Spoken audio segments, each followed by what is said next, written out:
Lesson 54, displaying data in a box and whisker plot.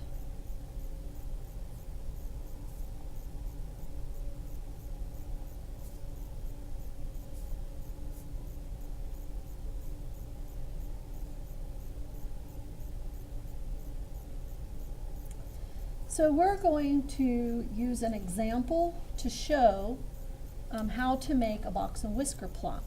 So we're going to take the scores of 15 hockey games, the scores of one particular team. So let's list them in order from least to greatest. So a lot of times if we list them in order, it really helps us with the box and whisker plot. Actually, it's kind of imperative. So we have 1, 1, 1, 3, 4, 4, 4, 5, 6, 7, 7, 8, 8, 9, 9. So we're going to put this data on a box and whisker plot. So we need to have a number line, and we're just going to go from 0 to 10.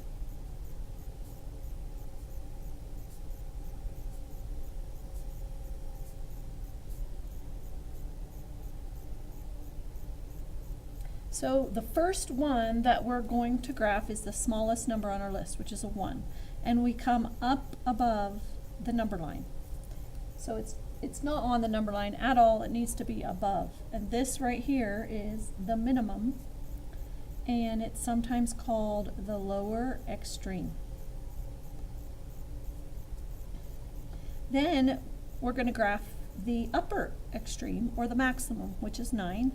So we come up above, this is called the maximum or lower extreme. Then we're going to get the median, which is the middle numbers. We have 1, 2, 3, 4, 5, 6, 7, 8, 9, 10, 11, 12, 13, 14, 15. So if we have 7 on one side of the median and 7 on the other, 1, 2, 3, 4, 5, 6, 7, then the median is going to be 5. So we come up to 5, the same height as the others. Leave some space here. We're going to call this is the median. Now we have two sets of data, not including the median, and we want to find the median of these two sets. So the middle number in the first group is 3. So we'll have 3 above and 3 below. So we come to 3 and put a dot. This one is called the first quartile, and sometimes it's called the lower quartile.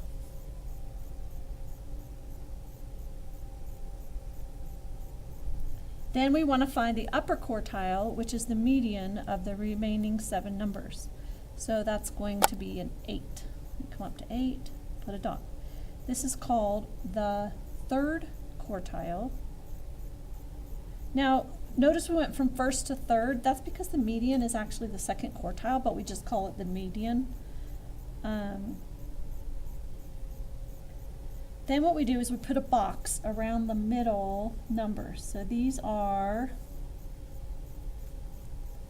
the middle half, or the middle 50%, and then we have the lower 25% and the upper 25%.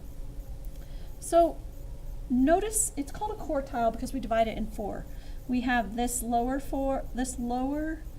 25%. There's 25% here, 25% in this part, and then 25% here.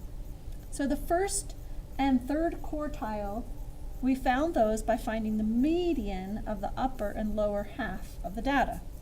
So we're going to write this down. The first and third quartile is the median of the lower and upper half of the data. So once we find the median, then we find the median of the lower half and the upper half. Now we know to find the range, we take the highest minus the lowest. Now there is something called the interquartile range.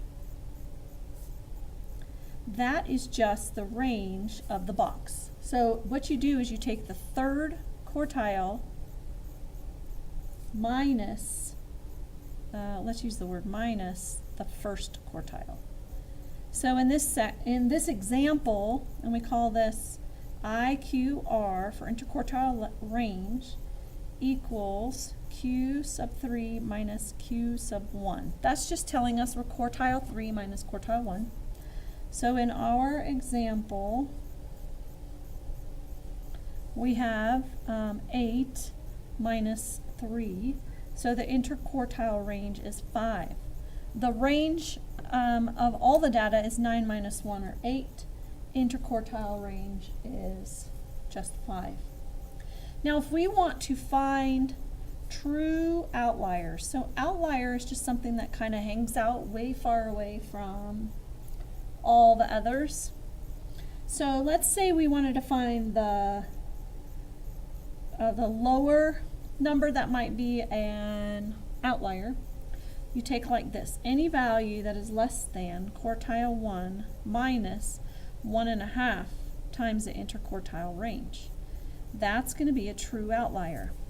So we can go like this: x is less than quartile 1 was 3 minus, and then we're going to do 1.5 times the interquartile range, which was 5. So when we take 3 minus this product, we'll get negative 4.5. We don't have any values of the negative, so there is no lower outlier.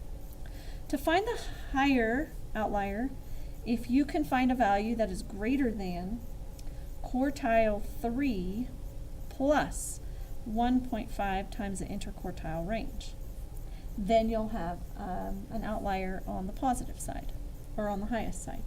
So we want to know, do we have any numbers greater than 8 plus 1.5 times 5?